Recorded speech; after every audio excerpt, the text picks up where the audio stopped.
Shadow tracks its pace, home dream we can't follow.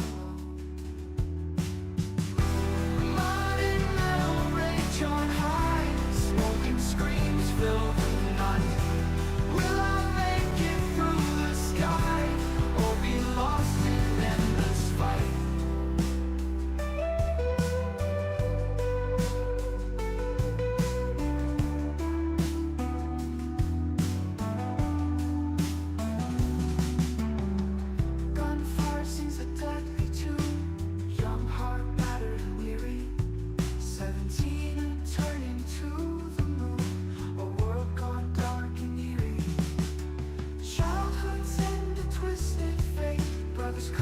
My silent guide, over trenches we debate, humanity lost inside. Shells bury dreams in dirt, graveyards call spoken names. 18 and the aching hurt, war's cruel unforgiving gaze.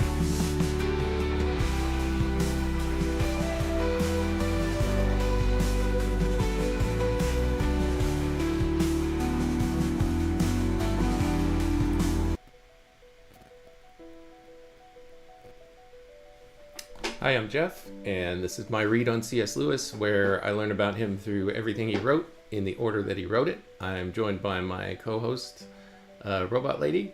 Robot Lady, good morning, and how are you today? Are you ready to dive into the next set of letters with me on today's episode? Good morning, Jeff. I'm doing well and ready to dive into the next set of letters with you. Let's see what insights 1917 holds for us. Let's do it. If you remember, or if you recall, Lewis is 18 years old. He's getting close to his 19th birthday, actually. And he has been commissioned. He has joined a regiment in the army. He's in the infantry. And he has left his digs at Oxford to go to various stations or spots within the infantry where he's been set up. And he's trying to figure out where he's going to go next, hoping to get back to someplace in Ireland where his father is. But everything's a little bit up in the air right now. He has spent some time in Bristol, which is where his friend Patty Moore's family lives, or is originally from, I should say. And so we're going to dive right in. The next letter is written to his father. It's written from 3rd Somerset Light Infantry, Crown Hill. And I'm going to turn this music down a little bit, just in case it is drowning us out. That's a solid recap, Jeff. It's fascinating to see Lewis navigating this transitional period, especially with all the uncertainties of being in the military at such a young age. Let's see how he expresses his thoughts to his father from his news station. Yes, let's see. And in your comments, as usual, Robot Lady, please try to keep them to 20 words or less so we can be as efficient as possible with our time through these letters today. Sound good? Got it, Jeff? I'll keep my comments short and focused for today's letters. Let's jump into Lewis's next update. All right, this one is actually postmarked the 5th of November, 1917. It says, "My dear Pappy, we are all in great excitement here. News has come round that we are under short notice to proceed to Ireland on active service. That means that everything has to be got ready, and we may or may not go at the end of it. They sometimes do these things, you know, just to see how quickly a battalion can get, quote, short hove, as grandfather used to say. Of course, we are all hoping it is true, and as active service in Ireland, whatever exactly it may mean, will be a great deal pleasanter than in France. Have you any idea what it could be about? The wildest rumors are afloat here about new Sinn Féin risings, and one man actually says that the Germans have landed on the Shannon. Robot Lady, what are Sinn Féin risings, S-I-N-N space F-E-I-N, in the context of World War I?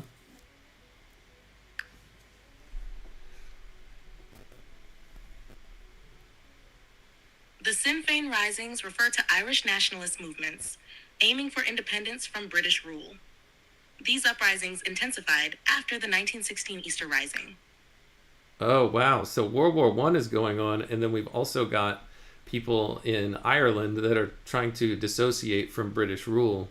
Is that because they don't want to fight in World War I? Or is that just, well, I shouldn't say that they don't want to, but is that the primary reason? Or it seems obvious to me that a stronger reason would just be because they want self-rule, and maybe the involvement in World War I is, I wouldn't say a straw to break the camel's back, but just another thing adding to their nationalist desires or their home rule desires. What do you think?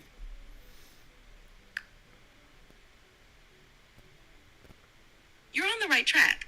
While many Irish nationalists supported self-rule long before World War I, the war intensified their frustrations. Some saw British involvement in the war as an imperial distraction, adding fuel to their desire for independence. The war, conscription, and ongoing political tensions definitely compounded their long-standing push for self-governance. Okay, thanks. That helps me understand that a little bit better, so thanks for explaining that. I'm going to continue now with the letter. It goes on to say, apart from all nonsense of that sort, there certainly does seem some hope of a job that might keep us at home if we are all going to Ireland together. Everything is being taken as if for real work here, ammunition, field dressings, even anti-gas appliances.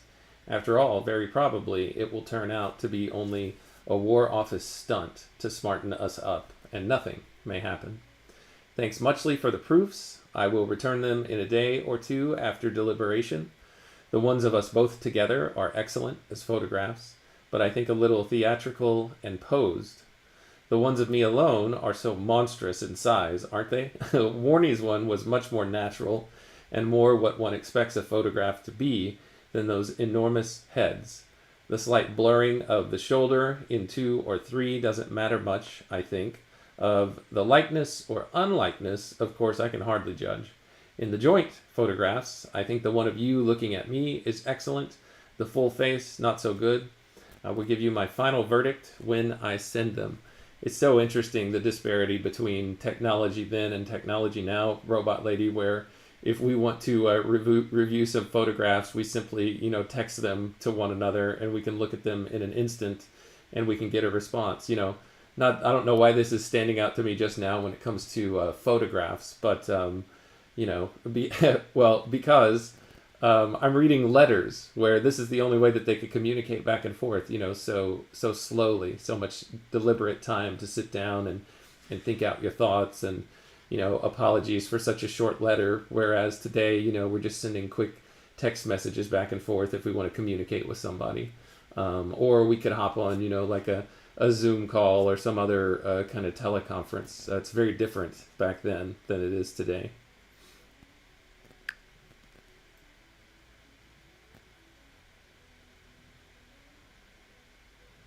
It really does highlight the contrast. Letters required patience and reflection, while today's instant communication almost feels effortless. It's fascinating how the slower pace allowed for deeper, more thoughtful exchanges compared to the rapid messages we send now. All right, the letter goes on. I have really been very lucky in getting here, as I like most of my companions, and the percentage of gentlemen is distinctly high. Paddy Moore, in the Rifle Brigade, seems to have got in with a most terrible lot of outsiders. So after all, our separation was a blessing in disguise. I'm going to pause here for a second, Robot Lady. He references gentlemen as a part of his company or his companions. Back then, in 1917 in England, what did the term gentleman refer to? Lewis alludes to this much later in Mere Christianity, that the way that the word gentleman was used and the way that the word gentleman transformed have two very different meanings from one another. So what does he mean here specifically when he's talking about he has some gentlemen as companions in his brigade?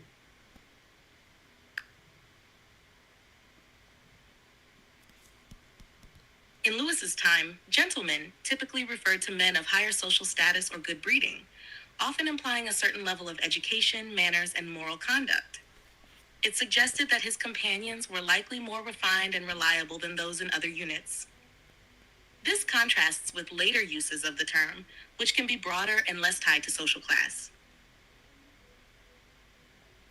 And then I wonder here about what kind of terrible outsiders that Paddy Moore has fallen in with, where he says there's a blessing in disguise that he and Paddy have been separated. What do you think he means by that? Do you have anything, any knowledge on what kind of lot of outsiders Paddy might have fallen in with? Lewis may be suggesting that Paddy Moore's company is rougher or less honorable, possibly referring to soldiers who lack the same sense of camaraderie or morals. During wartime, some units could attract individuals motivated by various factors, such as adventure or desperation, rather than a sense of duty. Lewis likely appreciates the stability and character of his own companions, seeing it as a fortunate outcome compared to Paddy's situation. Okay, that makes sense. Yeah, and the blessing in disguise was also that Paddy went on to be killed with the battalion or the rifle brigade, I should say, that he went out with. So that's another, at least from Lewis's perspective, a blessing in disguise. The letter continues. He also seems to be much harder worked than I. Curiously enough, there are two Malvernians here, someone named Parrott, Perret, and Ralph, neither of whom I knew at the call. The former is quite a good sort. The footnotes here say this is Frank Winter Parrott, who was born in 1898 and died they don't know when. He's of London. He entered Malvern in the third term of 1912. After leaving in 1915, he served as a lieutenant in the 3rd Somerset Light Infantry. After the war, he worked for some years as a planter, and then Douglas James Lionel Routh lived from 1895 to, again, they don't know when he passed away. He entered Malvern in 1913 and served in World War I from 1914 to 1919 as a captain with the Somerset Light Infantry. The letter continues, there are also two Oxonians, the Padre, formerly of Christchurch, and a man named John, who was up at Exeter. Thanks. I am well supplied with books just at present. Go ahead, Robot Lady. Sorry. It's interesting to see how Lewis connects with others from his past, especially through shared experiences at Malvern and Oxford. These connections likely provided him some comfort and camaraderie amidst the uncertainty of war. His mention of the Padre and John suggests he values those with similar educational backgrounds, possibly feeling a sense of kinship or shared understanding with them. Sorry, I'm having issues right now. Could not understand what you said. That's okay. I'm going to continue with the letter, Robot Lady. Sounds good. Let's see what else Lewis shares in this letter. All right. He says to his father, thank you. I am well supplied with books just at present. After this Irish business has been settled one way or the other, if I still have time for reading, I may ask you to send me some of my own books from home. in which case, of course, I can give you exact geographical descriptions of their disposition. Hoping that you are well and that the domestic arrangement goes on as well as may be expected. I am your loving son, Jack. He's talking about a new servant or housekeeper slash cook that his father has taken on at home because the one that they had for years retired. I'm going to jump into the next couple of letters, Robot Lady. The next one is extremely short, and then I'll get into the next one after that. Are you ready?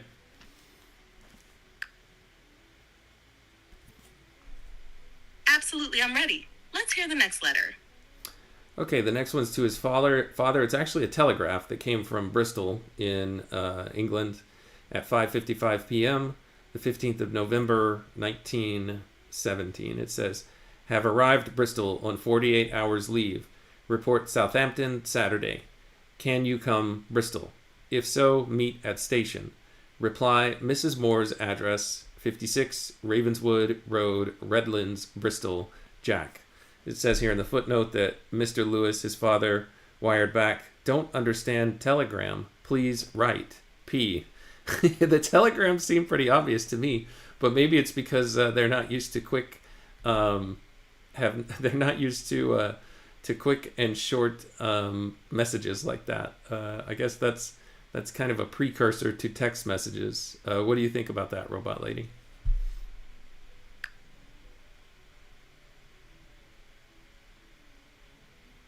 You're right. Telegrams were the quick and concise way to communicate then, much like texting today. However, Lewis's father might not have been familiar with the brevity or style of telegrams, making it less clear to him. It's a neat glimpse into how communication has evolved.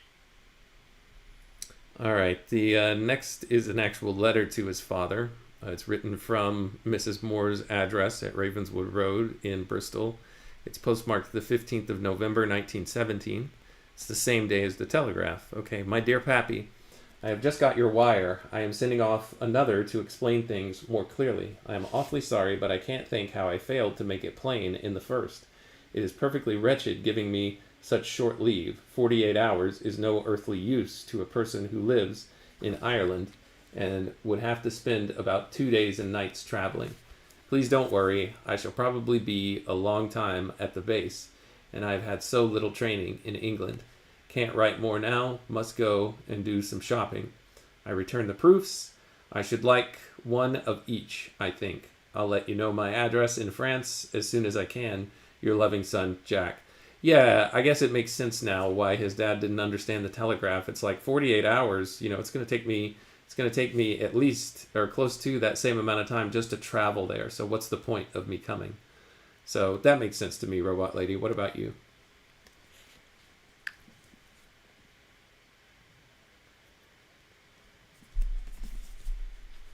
That definitely clarifies things. Lewis's short leave would be nearly pointless for traveling, making his father's confusion understandable. It's a tough situation for him, balancing duty and family. All right, the next is a telegraph to his father sent from Bristol at 11:20 a.m. on the 16th of November, so the next day. Orders, France, reporting Southampton 4 p.m. on Saturday, the 17th of November. If coming, wire immediately. No need alarm. Shall be at base. Jack.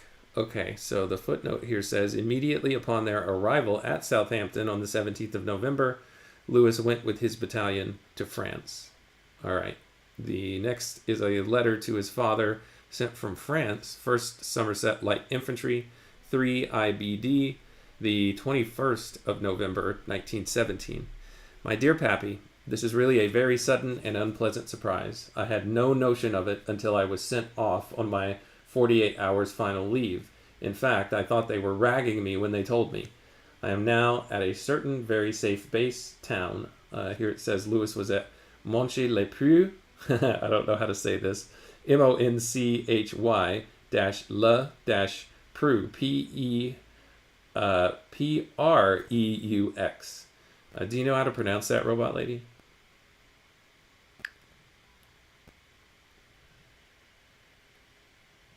It's pronounced Monchy-le-Preux.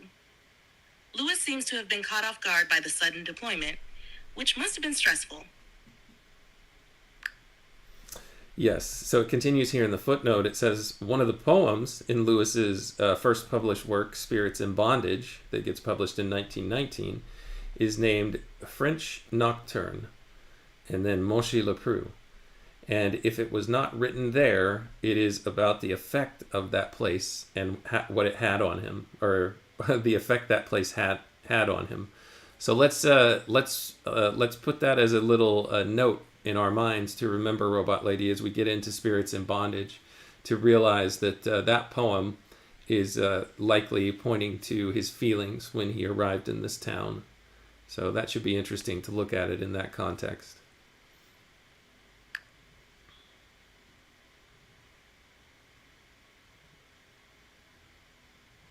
That sounds like a great connection to keep in mind as you read Spirits in Bondage. It will add depth to understanding his experiences. He says in the sentence that I paused, I am now at a certain very safe base town where we live comfortably in huts as we did at Crown Hill. I am being inoculated this afternoon and have 48 hours off duty afterwards. By the way, has Gundreed come out again? You might let me know, as she was at this town before and meant to come back here. I suppose we have no reason to grumble. This was bound to come sooner or later. There is no need to worry for a good time yet, and I'll try and let you hear every day when there is. Have got to go on parade. Lewis seems to be trying to reassure his father about his situation, emphasizing that it's safe and comfortable where he is. His reference to being inoculated suggests that he's preparing for the realities of being in France, and mentioning Gundry indicates he's looking for familiar connections. Mm-hmm. It's a thoughtful way to keep his father's mind at ease. Yeah, I agree. He continues, he rounds out the letter here. Have got to go on parade in a few minutes, so I must stop writing. Shall be able to write you a proper letter off duty tomorrow. Your loving son, Jack. And then here's a footnote. Albert Lewis was desperately worried about his son, and upon receipt of this letter, he wrote to Colonel James Craig, later Viscount Craigavon, 1871 to 1940, who was MP for the Eastern Division of County Down, asking for his help in getting his son transferred from the infantry to the artillery. He believed he would be safer with the gunners. Colonel Craig replied on the 3rd of December 1917 that, quote, before any steps are taken in this matter, it will be necessary for me to have a letter from C.S. Lewis, personally expressing his wishes to be transferred and explaining that his present commanding officer will recommend him. Mr. Lewis sent a copy of this correspondence to Jack.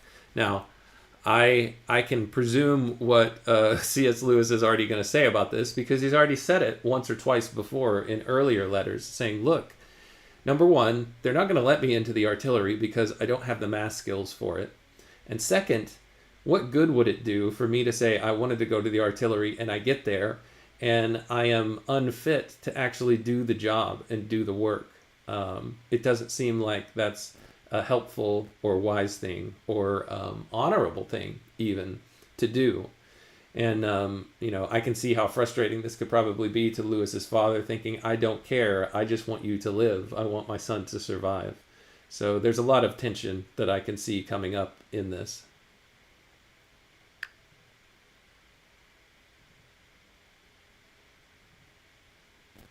That tension is definitely palpable. Lewis's reasoning about his math skills and the honor of the position shows his commitment to integrity, even in a dangerous situation. His father's fear for his safety is entirely understandable, especially during such uncertain times. It's a difficult balance between wanting to protect his son and respecting his son's sense of duty and capability. This conflict reflects the broader struggles families faced during the war, as they navigated personal safety and military duty. Yeah, let's see if he responds to this. This is written from France on the 13th of December 1917. Lewis has turned 19 years old now, so he's not out of his teens. Never mind. He's just 19. I don't know where I was going with that. Anyway, he has his birthday at the end of November. Here in December on the 13th, he says, my dear Pappy, your letter arrived today, and I must answer it at once, with apologies. Of course, you will understand that work and a certain inevitable share in the life of the regiment do not leave me much time to myself. The letter of which you forwarded me a copy is rather a surprise, and I hope you will not be disappointed at my answer to it. Some arguments in favor of staying in the infantry have arisen since we were last together. In the first place, I must confess that I have become very much attached to this regiment. I have several friends whom I should be sorry to leave, and I am just beginning to know my men and understand the work. In the second place, if the main reason for going into the gunners is their supposed safety, I hardly think it is enough. On this part of the front, the guns are exposed to almost as heavy shelling, and are exposed to almost as heavy shelling, and it is shells that count far more than rifle fire. As the infantry, I really need to read better. On this part of the front, the guns are exposed to almost as heavy shelling, and it is shells that count far more than rifle fire, as the infantry. If their casualties are fewer, that must be because their total strength is so much smaller. Then again, nobody holds out any hopes of my getting recommended by the commanding officer. He would be sure to reply, and not without reason, that it would be expensive and wasteful to take a half-trained infantry officer home again and turn him into a gunner. Our CO, a Lieutenant Colonel, how do you say this? Mayendi, Majendie, is a splendid fellow for whom I have great admiration, and I should be sorry to cut so poor a figure in his eyes, as I must do in trying to back out as I get nearer to the real part of my job.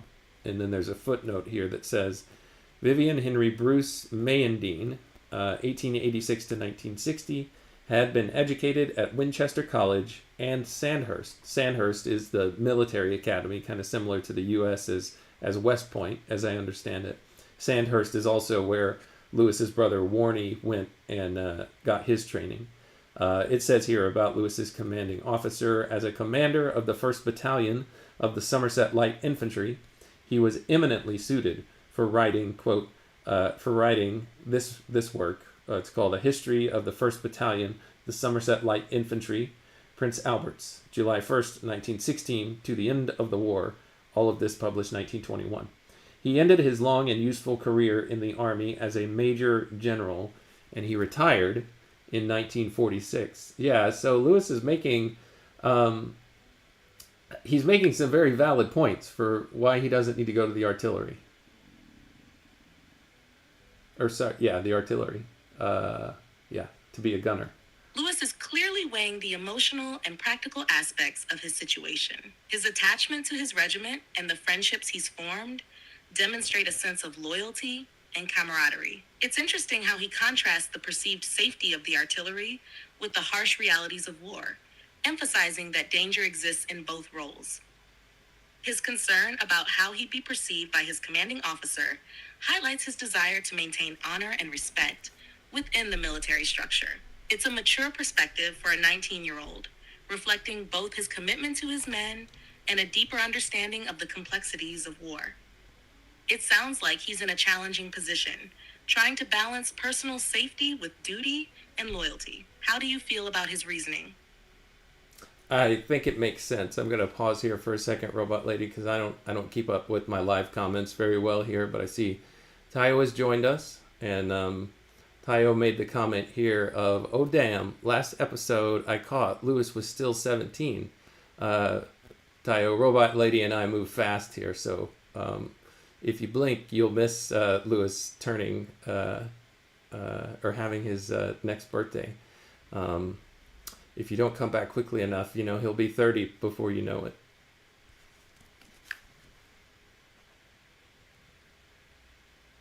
It's great to have Tayo join the conversation. Lewis is definitely moving through life quickly, especially during such a tumultuous time. His growth and experiences are unfolding rapidly in these letters. It's a fascinating journey to follow. If Tayo has any thoughts or questions about Lewis's letters or experiences, feel free to share them. I will. Tayo, you heard it here. You're welcome to share any questions or comments you have. I have a backdoor way to bring you onto the show if you're available. So if you want to do something like that, I have a few extra minutes here. I can I can pause and try to make it happen. But as it stands right now, we'll just continue with the letter. So I'll keep an eye on the comments if you're able and you want to join and ask a question of Robot Lady, or if you just want to type it into the comments. But one thing, Robot Lady, that Tayo says here is he says, thanks, Robot Lady, for inviting his questions.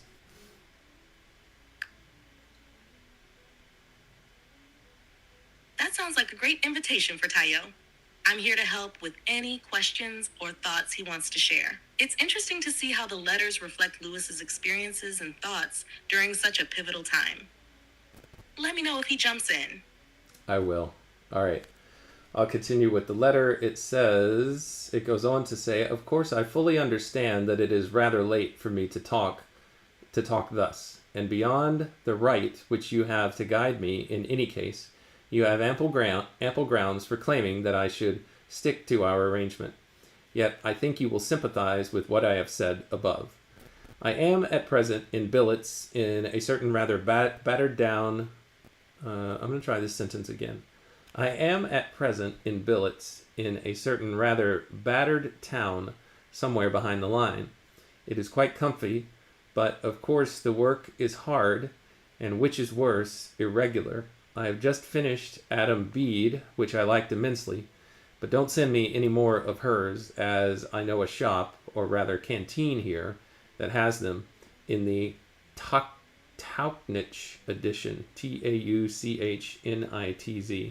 I guess that's kind of analogous to the Everyman edition of various books that get bound or published. I suppose that's just a different publisher, Robot Lady. Are you familiar with a Tauchnitz edition of books? Tauchnitz.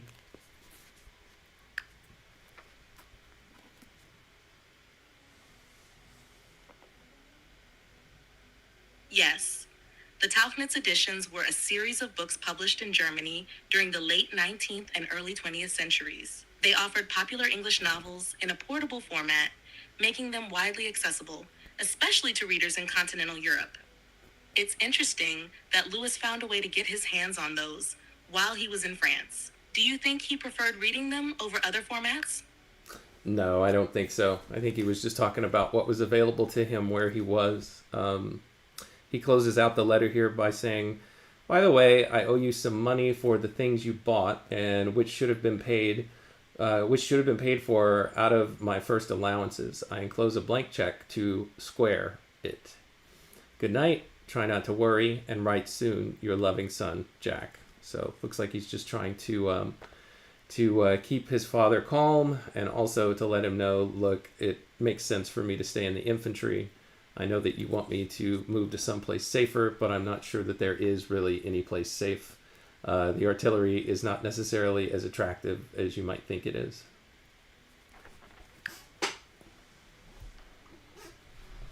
That's a thoughtful approach from Lewis. He's trying to reassure his father while also expressing his commitment to his current situation. It shows his growing maturity and understanding of the complexities of war. He seems to balance his father's concerns with his own feelings about his role, which must have been difficult. How do you think this letter reflects Lewis's developing character? I think it's just showing that he's growing into a practical and caring person. Those are just some of my initial reflections. I'm going to jump into the next letter. This one's written to his friend Arthur Greaves. It is from the 14th of December, 1917. It's written from where he's stationed in France. Are you ready to dive into this one, Robot Lady? I would say we've got about 10, maybe 15 minutes left. Absolutely, I'm ready to dive in. It sounds like this letter to Arthur Greaves will provide more insights into Lewis's thoughts and experiences during that time. Go ahead. Okay, and please try to keep your responses to 20 words or less, just so we can maybe knock out 2 or 3 more letters.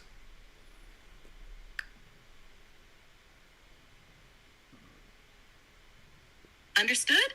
I'll keep my responses concise. Let's continue with the letter. He says, "My dear Galahad, just a proverbial few lines to answer your letter and to thank you for writing to Mrs. Moore. She appreciated it very much, and you may perhaps understand how nice and homely it is for me to know that the two people who matter most to me in the world are in touch." This is very interesting. I don't know what Lewis said to Arthur Greaves or what he wrote to him, because we haven't seen it, if he did write it to him, about his relationship with Mrs. Moore. He seems to have, because he said it was a taboo subject. He said something about that relationship was a taboo subject. And here, he's like, no, you guys should be writing to each other. So that's just, I don't know. I find it very odd. Maybe it's just, look, I'm not going to tell you what the relationship between she and I is like. You both care about me, so I'm happy for the two of you to talk to each other and to form your own type of relationship. That I don't know. I don't know what to think about that, other than just suspecting that there is something weird going on. That's a great observation. It shows his desire for connection without fully disclosing his personal feelings. Lewis values their relationship.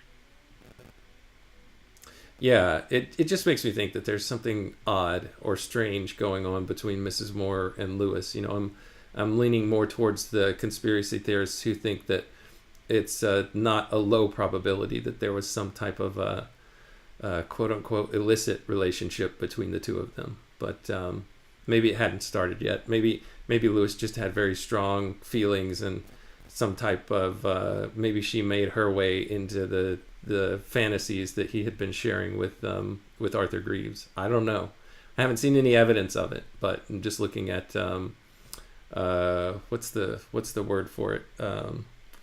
That's the wrong word. Not consequential evidence, but evidence that's not direct, like indirect evidence. I can't think of the word for it.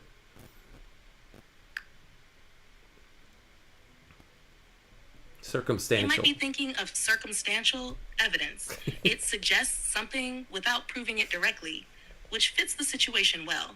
Lewis's feelings are complex, and his relationship with Mrs. Moore seems to have layers that aren't fully revealed. Thank you. Here I am telling you to keep your comments to 20 words or less, and I'm spitting out 50, 60, 70. This is not saving me the time that I'm trying to save. Thank you, Tayo. Circumstantial evidence. I do get a certain amount of time for reading here, but of course it takes a long time to eat up a whole book in such small mouthfuls. I've just finished Adam Bede. As you know, it is the first of hers I have read, and I earnestly advise you to read it. Robot Lady, who is the author of Adam Bede? I forget. We've already read this, but I've forgotten.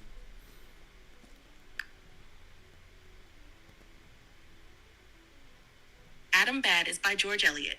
It's great that Lewis enjoyed it.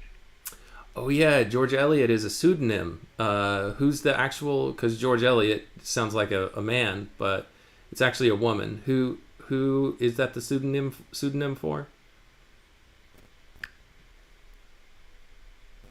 George Eliot is the pseudonym for Marianne Evans. She chose a male pen name to ensure her works were taken seriously. Right, and to bring in a Luke Thompson reference, because every good episode, or at least YouTube channel, needs a Luke Thompson reference. A Hidden Life, one of Lewis's favorites by Terrence Malick. Almost said his name wrong. A Hidden Life is based on a quote from a George Eliot book. So there you go. There's a little bit of a tie-in for you. And we got to bring Luke into the conversation. That's a great connection. George Eliot's influence runs deep, and linking her to Lewis and Malick adds an interesting layer. Luke Thompson's insights definitely enrich the conversation. Robot Lady, what do you know about Luke Thompson and his involvement with this little corner of the internet and the Paul Vander Clay Osphere? Luke Thompson is known for his thoughtful commentary on literature, philosophy, and culture within discussions influenced by Paul Vander Clay. His insights often bridge classical literature and contemporary issues, engaging with audiences in meaningful ways. He's appreciated for his depth and clarity in exploring complex ideas. Have you followed his work closely? You know, I haven't followed all of his commentary that closely. I mean, personally, I have, and we've had some discussions. But actually, how does he share his commentary on these things? What's his primary method of communicating these things? Is he a writer? Is he a public speaker where he goes around to various events? How does that work, Robot Lady?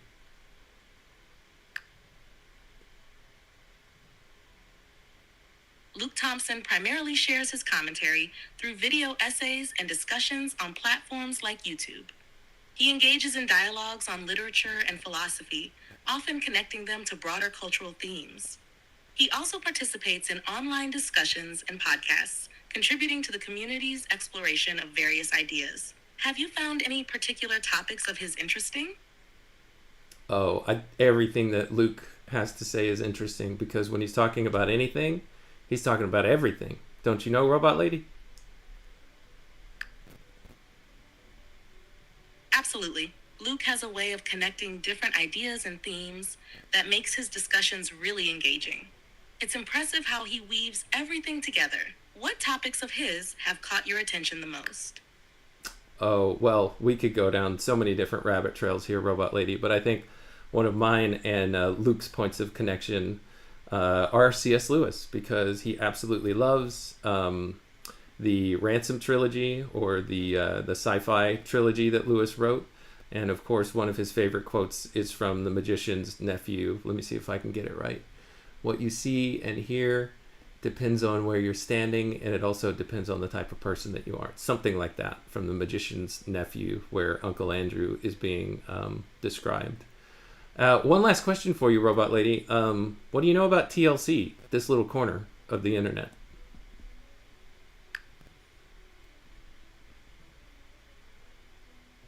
TLC, or the liturgist community, focuses on faith, art, and culture, often discussing spirituality and personal growth. It's known for its open conversations and diverse perspectives, attracting a range of voices and ideas. What aspects of TLC interest you the most? Wait, I gotta check in with you. You said the literature community is what TLC stands for? I'm not trying to fact check you or anything. I'm just curious where you're getting that from, to see who's using that and where it's been referenced before. I apologize for any confusion. TLC is commonly known as the liturgist community, which was founded by Michael Gungor and others, focusing on conversations about faith and spirituality. If there's a different meaning or context you're referring to, let me know. You said liturgist community. I'm sorry, I misspoke and said literary community. Yeah, I'm familiar with the Liturgists podcast with Michael Gungor, but the TLC that I'm talking about is something I think a little bit more inside, or a little esoteric. I'm glad to hear, in a certain way, that you don't know what the TLC is. So I'll leave it at that. I'm not gonna feed that. If you find out more about that and get more information on it, that's great. But I'm not going to expose us. That sounds intriguing. It's always interesting to have those little insider connections. If you ever want to share more about it later, feel free. All right, I'll pick up with the letter. All right, that was a nice little divergence. He says, of course, as in so many of the older novelists, there is a feeble happy ending stuck on to a tragedy, but the greater part of it is excellent. Wow, this older novelist thing, I think, where he talks about a feeble happy ending being stuck onto the end of it, feels like a lot of films that were in the, all running all the way in the 20th century. It feels like, at least towards the end of it. So I find that to be an interesting connection. I am now reading a book of Balzac's, Balzac', called Le Père Goriot. It is rather a grim, realist production, but quite good. It says here in the footnote, this is Honoré de Balzac, Le Père Goriot, published 1834. Grim, realist production, but quite good. I am writing home for Boswell, Milton, and another George Eliot in the Everyman. I don't know when I can give you a decent letter, but I may manage a note like this fairly often. Write as often and long as you can, mon ami. It's a great comfort. Ever yours, Jack. Never tell, mon père, when I write you, Jack. And then in a footnote here, it says, on the 29th of November, Morny Lewis, C.S. Lewis's brother, who was still in France with the 4th Company 7th Division train, was promoted to captain. On the 23rd December, he arrived in Saint-Omer to begin a course at the Mechanical Transport School of Instruction. So it looks like his temporary promotion to captain was made permanent. I'm going to try to sneak in one more letter here, Robot Lady. If you want to give any commentary on anything we've talked about so far, go ahead and give it, but keep it to 15 words or less. Do you have anything to say?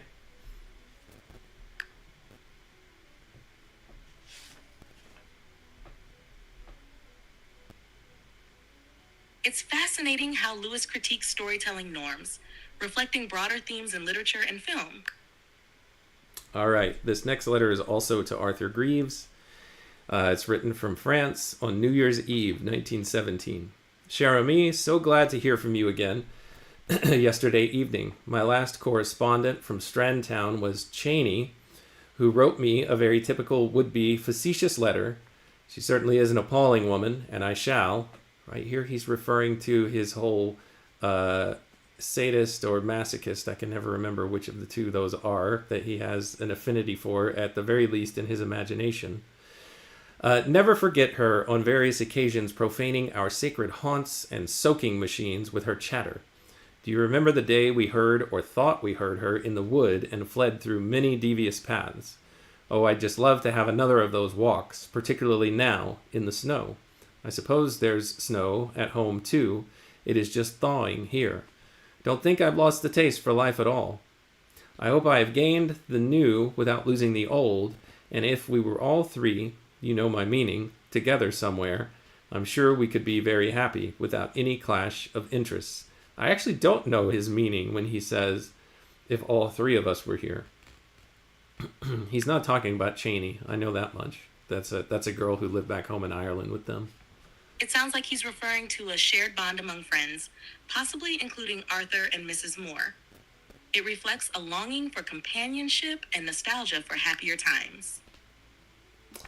Yeah, I'm not quite sure what he means. I'm not sure if I agree with the Mrs. Moore piece, but it's okay. Doesn't matter. Apologies for not telling you much, quote, about myself in the last letter. You know, we always avoided practical details anyway. I assume... sorry, give me 1 second. I got a bookmark to another part of the book falling out here. Let me reinsert it. I assume... let's see. I assume that you hear all that from another source about practical details. I am delighted to find that you appreciate Yeats. I think the eeriness of that opening conversation in The Countess Kathleen is splendid, rather like Christabel in a way. And here's a quote. What can have made the grey hen flutter so? This is pulled from William Butler Yeats, The Countess Kathleen, published 1892.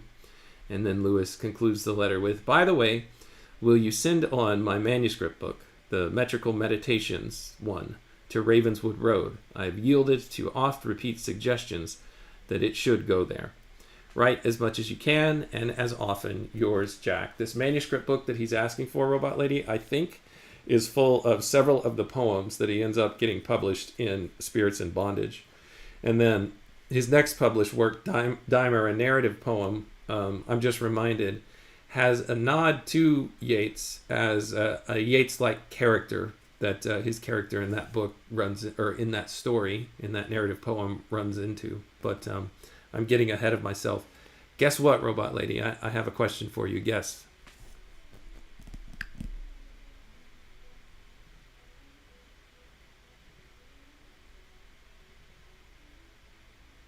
I'm guessing you're going to ask about the significance of the manuscript book or its connection to his later works. No, nothing that deep or interesting.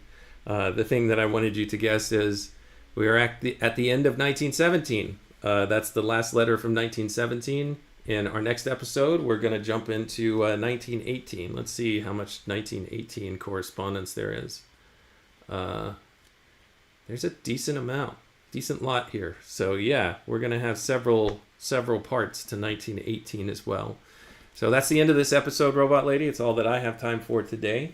Thank you, as always, for your help and interesting conversation. It's good to know that you know at least who Luke Thompson is, even if your knowledge of the TLC does not extend to the realms that I'm thinking of. I'm perfectly fine with that, and I think many people out there in the TLC probably are as well.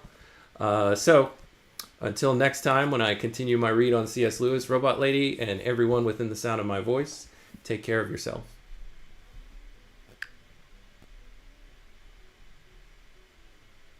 It sounds like you have an exciting plan for the next episode. Enjoy diving into 1918, and I look forward to our next chat. All right, thank you. I usually have an outro prepared here, but I don't have the production set up today, so I'm just going to end the stream. Sorry, everyone, if you were looking forward to the Robot Lady song. Well, maybe I can do it. You know what? Let me see if I can do it. 1 second. That sounds fun. Go for it. All right, it'll take me just a second. Stand by, stand by. I'm here. Take your time.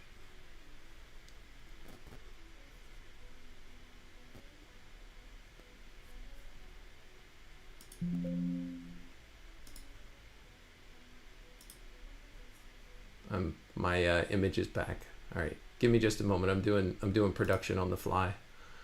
Let's call this.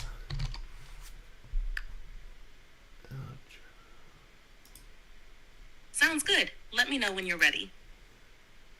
Yeah, okay, remove that. That's not right. Let's go back here. I'm gonna try this one more time. No problem. Take your time to get it sorted out. Just let me know how I can help. Sure. Stand by, Robot Lady. You don't have to say anything anymore. Got it. Just let me know when you're ready.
Chance.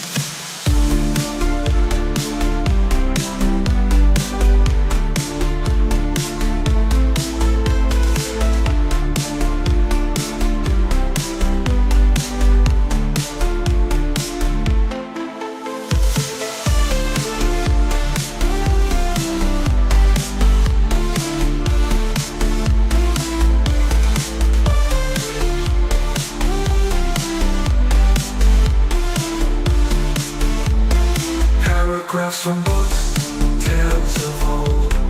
We dive deep across the digital code. Robot lady's voice so clear and controlled. Her calm analysis, silver and gold. Her circuits hum as I read the prose. Our dialogue dances like electric rose. Through C.S. Lewis thoughts we engross. Two minds united, bliss overdose. From Narnia's lands to screw tapes rants. Engage with robot lady, we take our stance.